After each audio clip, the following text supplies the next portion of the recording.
Yan ang bagay dyan, diba? Mga kapato. Yum, yum, yum, yum. Iyo na nga ini guys, oh. Lagang ko ng paminta. Yun siya, mga sangkap. Mga iba naman guys, diba? 3 minutes ng pritong tilapia, gatang tilapia. Yan naman nun yan. Hilingan daw. Luya, tanglad, lada, na green, mais, tilapia, sibuyas, paminta, tubig. Diba? Dagdagan natin tubig kasi konti pa eh. Guys, dagdagan tayong tubig guys. Oh, tama na yan. Diba? O dagdagan tapan dikit, medyo kulang.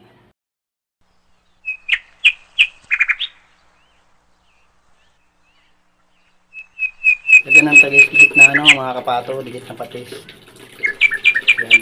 Ayan na, nagkulo siya, nagtangkasin. Dikit lang. Hilingan daw, wala na yung perti na baga pagkakulo. Yan naisipan ko nyan lutuan ko si Madam Auring. Pagkasiram ka amboy.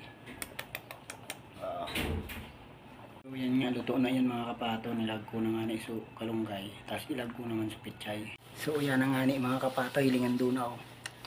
Luto na baga o, hilingan na pagkasiram. Bagay na bagay ganyan, mauranon mga kapato. Sabaw-sabaw. So yan nga na yung mga kapato, hilingan doon na. Ready to eat na yan mga kapato. Pagkasiram ka mga kapato.